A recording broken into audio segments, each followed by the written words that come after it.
예수님의 제자들 중에 한 사람이었기 때문이었습니다. 우리도요, 이렇게 신앙생활 하면서 나는 교회에 댕긴다라고, 나는 제자 훈련을 받았다라고 함으로 말미암아 내가 정말로 완전하게 됐다, 나는 이제 뭐 잘못한 것도 없다, 이렇게 생각할 수 있지만 전혀 그렇지 않아요. 성령의 역사는 오늘 이 시간 내가 주를 고백하는 역사들이 일어나야 된다는 거예요. 과거에 내가 뭐 좀 믿었다, 뭐 그런 것들은 중요하지 않아요. 그것은 나에게 있어서 신앙의 발판은 될지언정 오늘 이 시간 내가 주를 고백하고 있느냐라고 하는 것이, 그것이 더 중요한 거예요. 그래서 저는 가룟 유다를 보면서 한 세 가지를 깨달았어요. 하나는 바로 그거였어요. 제자들 중에서도 이 정말로 태어나지 말았었어야 할 인종이 제자 중에서 있었구나. 또 하나는 이 가룟 유다는 처음부터 이렇게 정말로 예수님을 배반하려고 했던 사람은 아니었어요. 예수님께서 성경을 읽다 보면 여러 번 회개의 기회를 주셨어요. 회개할 기회를 말이에요. 기회를 여러 번 주셨는데도 끝까지 회개를 하지 않았어요. 마지막으로 하나는 뭐냐면은, 제가 성경을 읽다가 깜짝 놀랐습니다. 한번 들어보세요.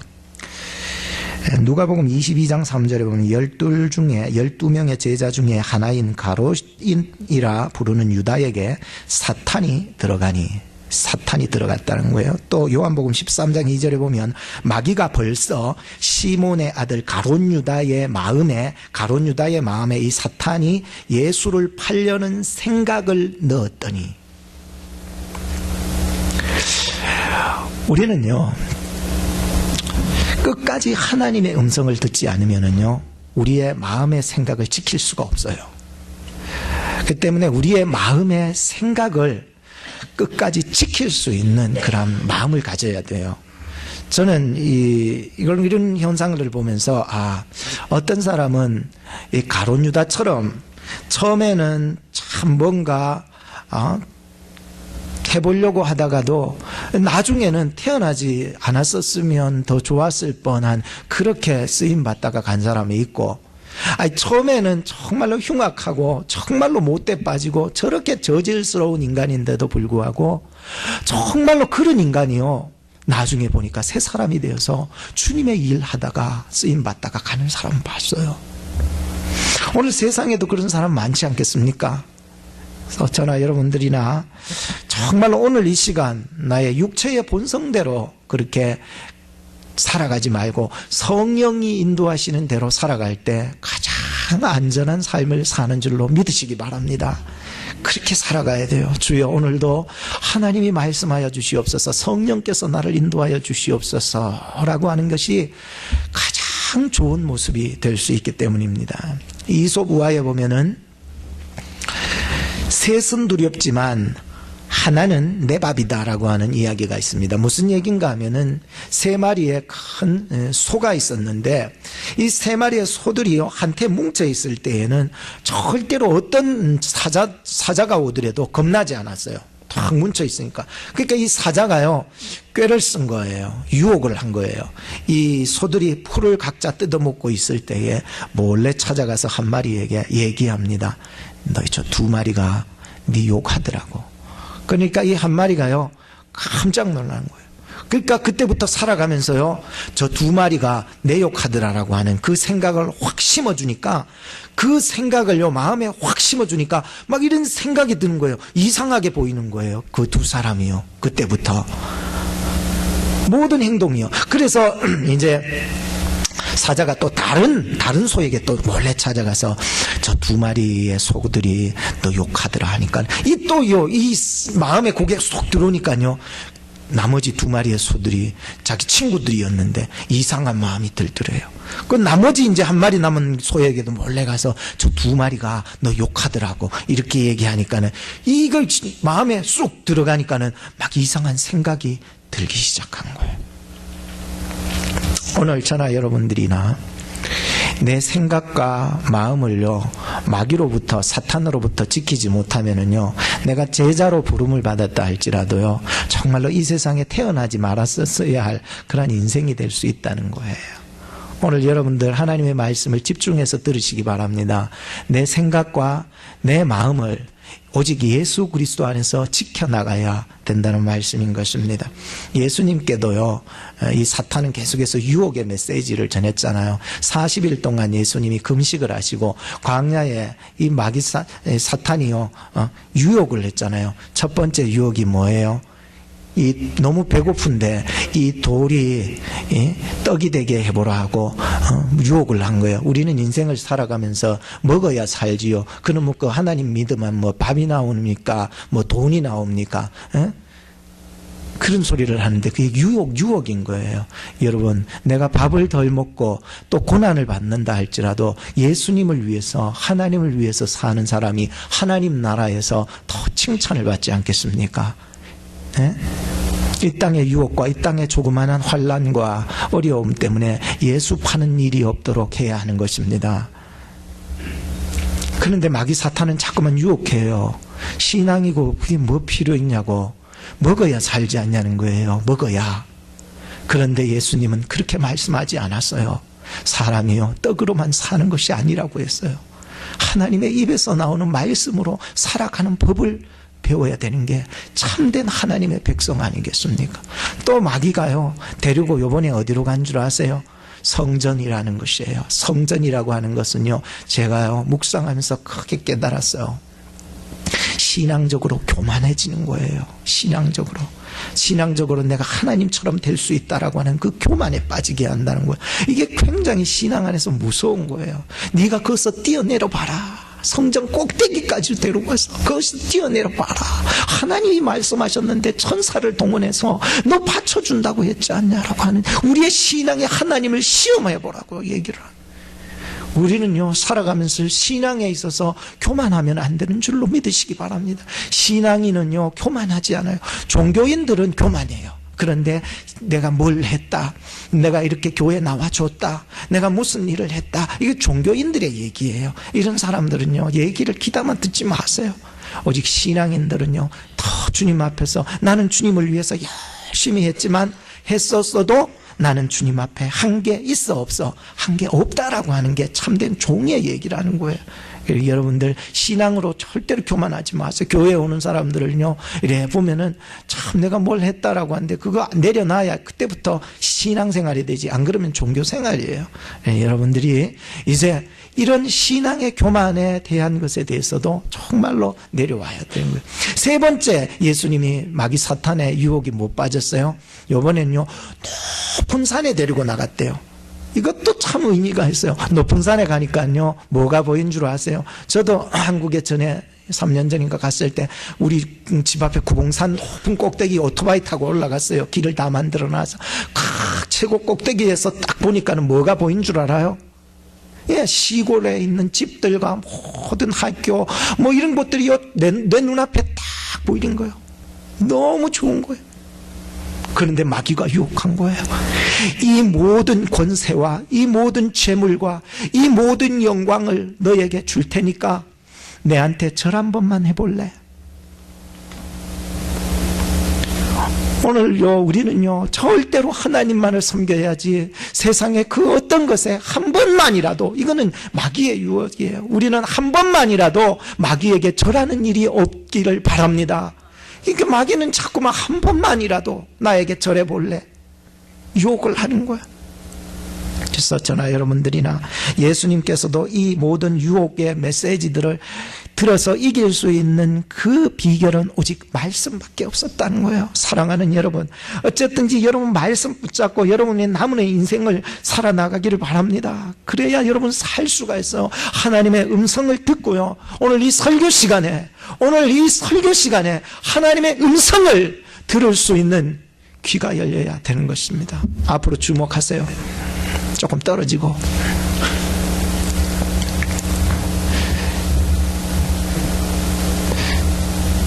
오늘요, 다른 사람하고 쏙닥쏙닥 얘기하는 것보다 주님의 말씀을 듣는 게 더 중요하다는 걸 믿으시기 바랍니다. 제가 잔소리하는 게 아니고 어떻게 하면은 하나님을 더 잘 섬길까, 정말로 내 마음을 조금이라도 마귀에게 뺏기지 않고 사람에게 뺏기지 않고 하나님에게 내 마음을 드릴 수 있을까? 참된 예배자인 것입니다. 그래서 성경에는 말합니다. 계시록 3장 20절에 보면 볼지어다 내가 문 밖에 서서 두드리려니 누구든지 내 음성을 듣고 문을 열면 내가 그에게로 들어가 그로 더불어 먹고 그는 나로 더불어 먹으리라. 오늘도요 끊임없이 주님의 음성을 들려지는 거예요. 언제 주님이 지난주에 말씀하셨어요 얘기할 수 있지만 지난주에도 예수님은 여러분의 마음을 두드리며 말씀하셨는 거예요. 오늘도 여러분들에게 마음의 문을 두드리고 계셔요. 그리고는 여러분들의 마음에 하나님의 말씀을 지금 심어주려고 지금 마음의 문을 두드리고 계시는 거예요.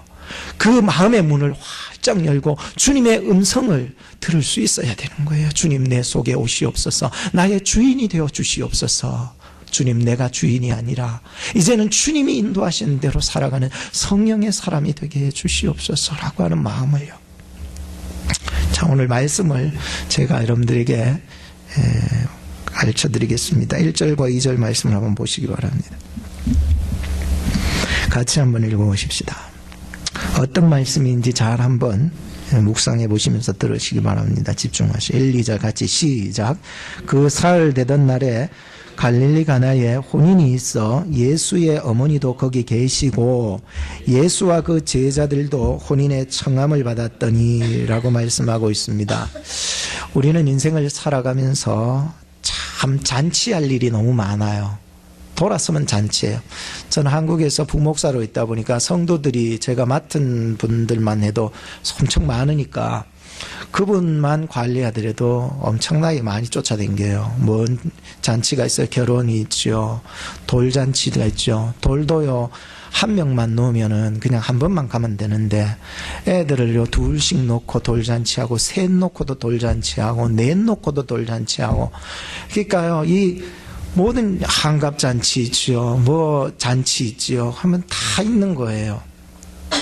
늘 장례식도 있죠. 뭐 이렇게 잔치들이 많아요. 그러니까 잔치 이렇게 늘 초청을 받아 이렇게 갈 때가 있었어요.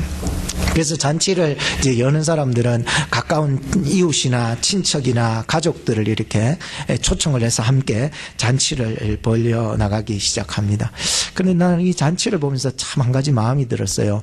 잔치를 하는 중에 사람들의 마음을 볼 때 참 마음이요. 사람이 주인공이 되기 때문에 굉장히 예수님하고는 먼 이런 행사들이 진행될 때가 많아요. 예를 들자면 생일잔치가 되었다. 이래 되면은 예수님하고는 전혀 무관해요. 하나님은요, 저기 예수님은 그냥 쪽방에다가 모셔두고 그냥 예수님 거기 계세요. 오늘은 누구 날?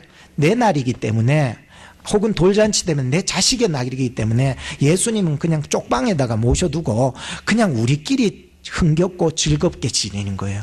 그러다 보면은요, 자칫 잘못하니까 자꾸만 이 시험에 드는 일이 생기고 내가 하지 말아야 될 범죄한 일들을 한 잔씩 꺾고 말해요. 이러다 보면은 이게 안 되는 거예요. 그래서 잔치를 열다 보면은요, 좀 뭔가 범죄할 일이 많아요. 저는 욥기서를 보면서 깜짝 놀랐어요. 왜냐하면요, 욥이요, 자기 자녀들이 생일이 되면은요, 성경을 보세요. 이 자기 자녀들이 생일이 되면은요, 막 식구들과 사람들을 초청해서 잔치를 벌였다고 그랬잖아요. 그런데 성경을 계속 읽다 깜짝 놀랐어요. 아버지가 이걸 잡아주는 거예요.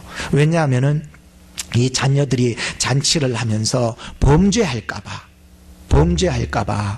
이 자녀들을 모아놓고 예배를 드렸다는 거예요. 여러분 생각해 보세요. 이건 누가 잡아줄 수 있는 게 아니에요. 영적으로 깨어있는 영적인 아버지가 그 가정을 살리고 자녀들을 살려줄 수 있는 이런 힘을 가지고 있었다라고 하는 것입니다. 그만큼 이 욥은요, 그 자녀들이 범죄하지 않게 만들려고 이 잔치하는데도 그 자녀들을 위해서 예배드리고 하는 모습을 보면서 깜짝 놀랐어요. 오늘 우리는 야유회를 떠나게 됩니다. 목적은 단합회로 이제 떠나서 거기에서 레이크에 가서 함께 식사도 하고 서로 얘기를 나누지만 이제 밖에 나가면은 사실 안에 들어오면은 경건한데 이제 교회 밖에만 나가면은 그 경건성이 다 떨어지고 막 그러게. 안에 들어오면은 예수님 함께 해야지 하는데 이제 교회 문 밖에만 나가면은 이제는 예수님은 저 쪽방에다가 교회 어디 구석에다가 처박아 놓고 우리들만 신나가지고 살아나가는 모습들인데 그러지 마시기 바랍니다. 우리가요, 교회에 있으나 밖에 있으나 어디에 있으나 주님과 동행하는 삶을 살아가셔야 됩니다. 그래서요, 우리는 나의 마음속에도 늘 잔치 때문에 분주한 마르다식 신앙이 되지 말고 항상 하나님의 말씀에 붙잡히는 마리아식 신앙이 되어야 되는 거예요. 그러다 보면은요, 다른 사람 정죄할 일도 없고 주의 말씀 안에서만 이래 늘 듣고 살아가요. 주여, 내 마음에 주님을 초청합니다. 주님, 오늘 이 시간에 주님을 초청합니다. 오늘 우리의 야유의 가운데도 주님을 초청합니다. 주님, 우리와 동행하여 주시옵소서. 이런 마음을 가져야 되는 것입니다. 3, 4절을 한번 또 보시기 바랍니다. 같이 한번 읽어보십시다. 3, 4절 시작. 포도주가 모자란지라 예수의 어머니가 예수에게 이르되 저희에게 포도주가 없다 하니 예수께서 가라사대 여자여, 나와 무슨 상관이 있나이까? 내 때가 아직 이르지 못하였나이다. 두 번째로 우리가 생각해 볼 것은 우리가 예수님을 초청한 것, 예수님을 영접하는 것에만 머무르지 말고 그 예수님께 나의 문제를 들고 나가서 주님 앞에 기도할 수 있고 부탁할 수 있고 이 문제를 내어놓을 수 있어야 된다라고 하는 것을 말씀드리겠습니다. 지금 혼인잔치집에는 사람들이 얼마나 많이 왔는지 모르겠지만 여하튼 간에 그 잔치는 오늘 우리들처럼 하루 예식이 끝나는 것이 아니라 7일 동안이나 계속해서 잔치가 벌어지는 그러한 유대인의 그 잔치예요. 그러다 보니까는 사람들이 많이 오고다 보니까 준비한 포도주가 금방 떨어질 수가 있지 않습니까? 그죠? 그러다 보니까 보니까 포도주가 모자랐다라고 하는 것입니다. 오늘 문화에서는 보면은 이 포도주라고 하는 것은 마치 술처럼 알코올이 있기 때문에 술처럼 여겨질 수 있지만은 그 당시에 이 팔레스틴 지역에서는 물이 많이 부족한 나라다 보니까는 이 포도주는 음료수에 불과했다라고 하는 것입니다. 음료수. 그래서 여러분들이 이 당시의 문화적인 배경으로서는 음료수에 비유하면은 맞을 것이다 이렇게 생각해 주셨으면 더 좋겠다 생각합니다.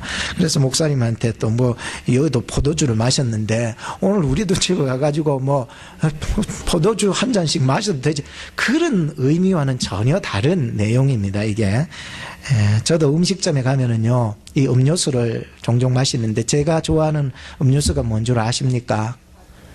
닥터페퍼입니다. 목사님 그 냄새 나서 어떻게 마시냐고 그러는데 저는 미국 가서 그 닥터페퍼를 먹고 반해버렸습니다.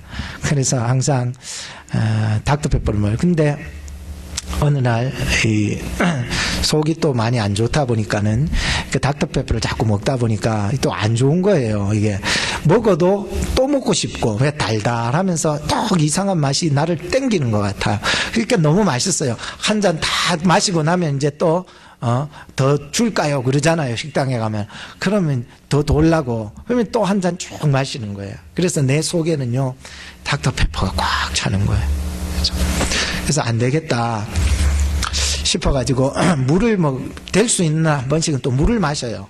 속이 안 좋고 하면 물을 마시기도 하는데 저는요, 닥터페퍼보다 음료수보다도 물보다도, 왜냐하면 제가 밥을 먹고는 수박을 너무 좋아하거든요. 수박을 거의 3분의 1통씩 먹어요. 밥 먹고는. 거기에다가 물도 마시지요. 닥터페퍼 먹죠. 이러니까요, 내가 가지고 있었던 역류성 식도염이 절대로 낫질 않았어요. 그래서 제가 아는 어떤 의사분이 그렇게 하지 말고 밥을 드시고는 절대로 물을 드시지 말라고, 그리고 한 2시간 후에나 물을 먹고 싶으면 먹고 그래라. 그래서 정말로 따라 했더니 정말로 지금은요, 내 역류성 식도염이 하나도 없이 다 치료가 되었던 거예요. 지금은 끄떡 없어요. 뭘 마셔도 되고 뭘 먹어도 지금은 끄떡 없네. 그래도 조심은 해야 되겠죠. 그런데요, 하나님이 우리 몸을 만들어 놓은 건 참 놀라운 것 같아요. 우리 물보다도요, 우리를 더 소화시키는요, 액이요, 우리 몸에서 나는 거예요. 그러다 보니까 우리는 막 과일로, 음료수로, 물로 우리의 목을 채우려고 하다 보니까는 더 목마르게 되고 더 갈증이 생기게 되는 거예요.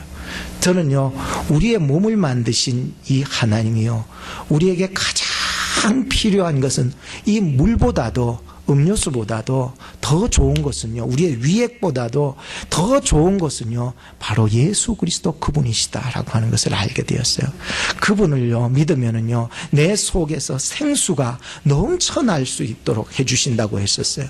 오늘도 여러분들이 어떤 문제가 있고 어려움이 있고 괴로움이 있고 질병이 있어도 예수님께 여러분 초청하, 여러분 마음속에 있고 우리와 함께 계신 예수님께 부탁하시기 바랍니다. 즉 그 말은 예수님 앞에 기도하세요.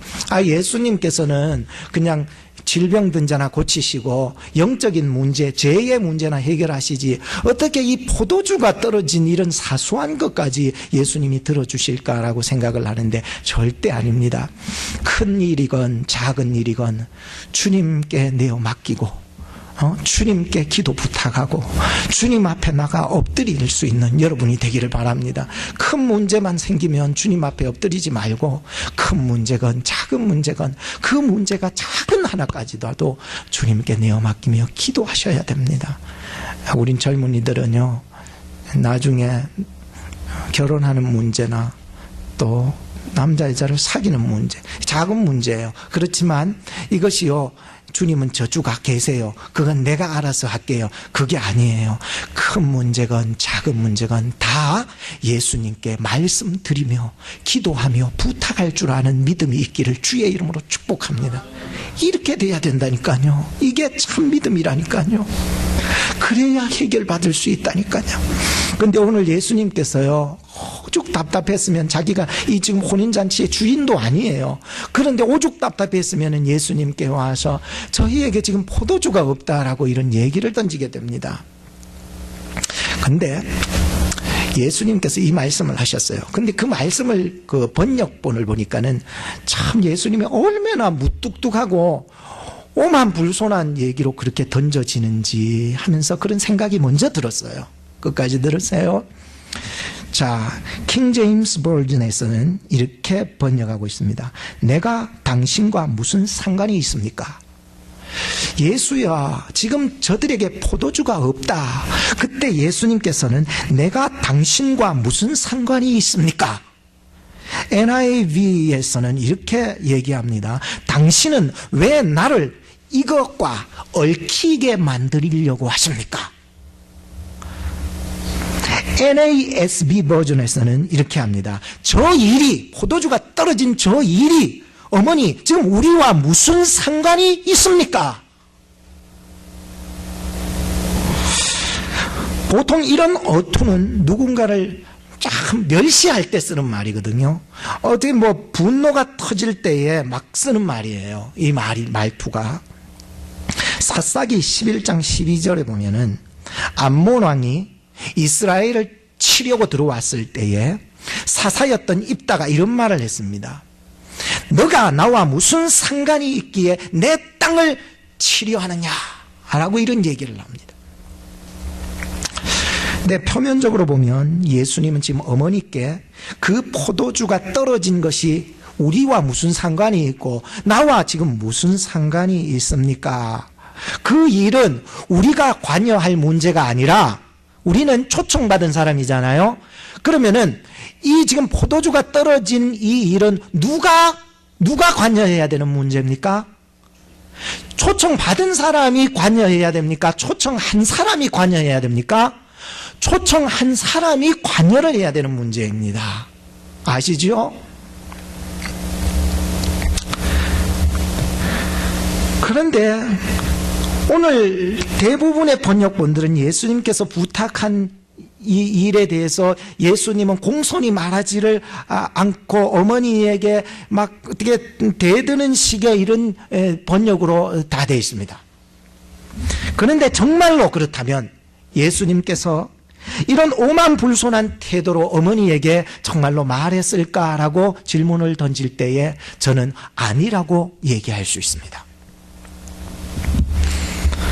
어머니는 지금 갑작스럽게 이런 일들이 벌어지게 되다 보니까는 자기 아들 예수에게 찾아와서 포도주가 없다라고 하니까는 이 일이 지금 우리가 책임져야 될 일이 아니라고 지금 얘기를 던져주고 있습니다. 왜 이렇게 그러면 예수님이 강한 어조를 쓰시냐 하면은 바로 예수님이 가졌던 그 영적인 일과 맞닥뜨리기 때문이었다는 것입니다.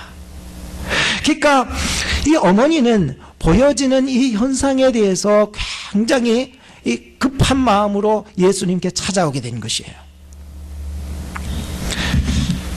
그래서 본문의 말씀은 이렇게 해석함이 더 의미에 가깝다고 볼 수가 있습니다. 제가 해석을 한 거지만 혹시 저보다도 더 맞는 해석을 하게 되면 저한테 얘기해 주시기 바랍니다. 제가 고치겠습니다. 여자여라는 말은 어머니의 존칭어입니다. 어머님, 여자여, 어머님, 나와 무슨 상관이 있나이까? 그 말은 저 일은 우리가 관여할 문제가 아닙니다, 어머님. 뒤의 얘기입니다. 내 때가 아직 이르지 못하였나이다. 즉, 이 일은 하나님의 시간표에 없는 일입니다. 그러나 어머니께서 믿음으로 이 문제를 저에게 말씀하시고 부탁하신 것이니 이제부터는 이 일은 저와 상관이 있는 일입니다. 좀 이해가 되셨습니까? 뭐 이해가 안 되셔도 좋습니다. 하여튼 하나님의 계획, 하나님의 시간표에는 없던 갑작스러운 일이 일어났는데 어머니가 이 문제를 들고 예수님께 찾아왔다는 거예요. 이거는 분명히 우리와 상관이 없는 일이지만 어머니가 믿음으로 예수를 믿음으로, 어머니도 성도예요. 여기서 어머니라고 생각하면 안 돼요. 어머니 마리아는 성도예요. 어머니가 믿음으로 이 예수님께 이 문제를 들고 나왔다는 것입니다. 그래서 그전에는 이 문제가 저 주인들이나 초청한 사람들이 상관해야 될 문제인데 이 어려운 문제를 어머니가 나에게 믿음으로 갖고 온 이상은 이 문제가 저 사람들의 문제가 아니라 이제부터는 나의 문제가 된다는 거예요. 좀 이해가 되셨습니까? 뭐 안 되셔도 나중에 한 번 더 저에게 물어보시기 바랍니다. 우리는 큰 일이건 작은 일이건 주님 앞에 들고 나와야 되는 거예요. 에? 이 문제를요, 그것의 문제 속에서만 그 사람들이 일만으로서 치부될 것이 아니라 주님 앞에 들고 나올 때 그 문제는 더 이상 그 문제가 아니라 주님의 역사가 일어나는 문제가 된다는 거예요. 에? 우리가 정말 억울한 일이 있으면은 뭐 어떻게 돼요? 경찰한테 콜하잖아요. 그러면은요, 경찰이 그것을, 그 사람의 문제를 접수하기만 하면은 누구의 문제예요? 이 사람의 문제만 아니라 그 경찰관이 관여하는 문제가 되어지는 거예요. 다시 말씀드리면 우리가 정말 억울한 일이 생겼을 때, 정말 답답한 일이 생겼을 때, 정말 해결해 나가야 될 일이 생겼을 때에 대통령이 있는 백악관으로 가서 이 접수를 하는 거예요. 그러면은 만약에 그 백악관에서 나의 이 억울한 문제를 접수를 받으면은 대통령이 볼 때에 그것은 더 이상 그 사람의 문제만 아니라 대통령이 지시하고 관할할 문제가 되는 거예요. 한국의 세월호 사건도요, 대통령이 몰랐을 때는 대통령이 지시하는 일이 없습니다. 그러나 그것이 청와대에 올라가서 보고되어서 대통령이 알게 되면은 그거는요, 더 이상 그 문제만이 아니라 대통령이 나가서 이제 모든 군들을 다 동원해서 그들을 살려라고 지시를 하는 거예요. 세상은 그를 살리지 못한다 할지라도 하나님은 우리를 살려내신 전능하신 하나님의 힘을 믿으시기 바랍니다. 근데 요새는요, 공공기관마다 뭐 어느 나라건 다 그래요.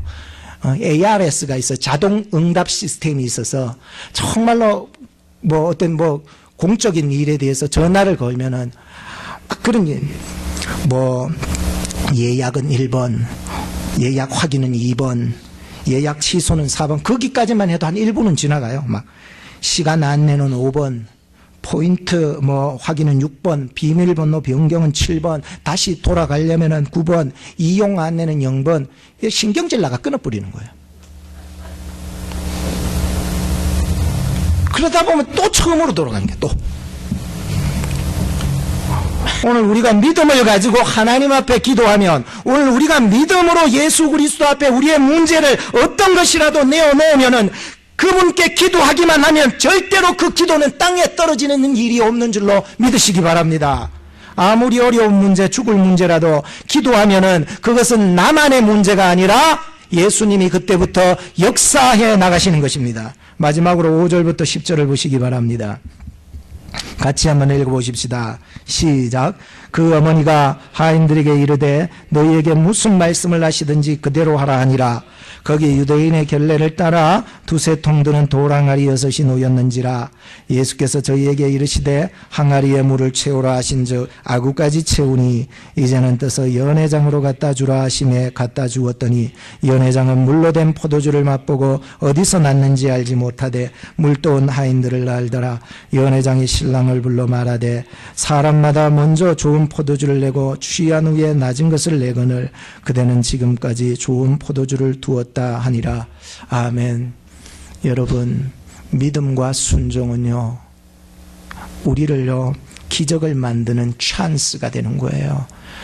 여러분들 만약에 이 하인들이 순종하지 않았다면 모든 것은요 안 되는 거예요. 그러니까 여러분들 믿음과 이 순종은요 같이 따라가는 거예요. 예수님께서 무슨 말씀을 하시든 어머니는 아셨잖아요. 예수님의 그 의도의 얘기를, 오만 불순한 얘기가 아닌 것을 아시고는 이제는 하인들에게 시켜서 예수님이 무슨 말씀을 하든지 한마디라도 떨어지지 말고 그대로 시행하면은 된다라고 얘기를 가르쳐 준 거예요. 오늘 저나 여러분들이나 정말로 예수 그리스도께서 나에게 주시는 말씀, 믿음과 순종으로 이렇게 해나가시기를 바랍니다. 고린도 후서 5장 17절에 보면 그런즉 누구든지 그리스도 안에 있으면 새로운 피조물이라 이전 것은 지나갔으니 보라 새 것이 되었더라고 했습니다. 물이 변하여서 포도주가 된 거예요. 거기서 연회장의 총감독을 연회장이라 그래요. 그래서 연회장이요 그 돌항아리 6개 그 있는 것에 물이었는데 그걸 떠다가지고 연회장이 최종 음식이나 맛은 연회장을 통해서 맛보고 연회 파티장으로 나가거든요. 그러니까 연회장이 그것을 맛보니까는 너무너무 최고의 품질의 포도주였다는 것을 발견하게 되었다는 것입니다. 오늘 우리의 인생도요 물 같은 인생이었다 할지라도 예수 그리스도 안에서 정말로 포도주 같은 인생이 되기를 바라는 것입니다. 옆에 사람한테 마지막으로 인사합시다. 포도주 같은 인생이 됩시다.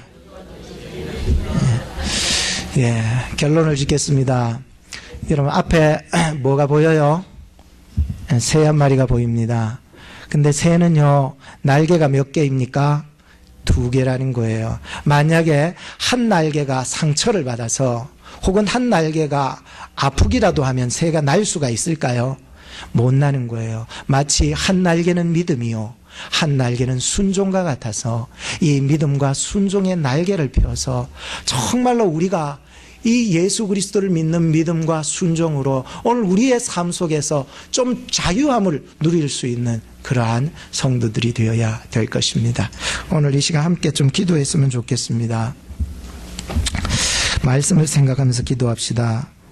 예수님을 믿는 믿음과 순종의 날개를 주시옵소서. 주님을 영접하고 주님께 기도하고 주님께 순종하게 하소서. 우리의 마음과 생각을 예수 그리스도 안에서 지켜가게 하옵소서.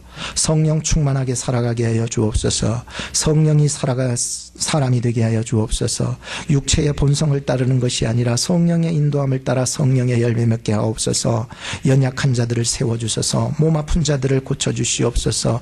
위로하여 주시옵소서. 우리 같이 말씀을 생각하며 기도하도록 하겠습니다. 기도하겠습니다.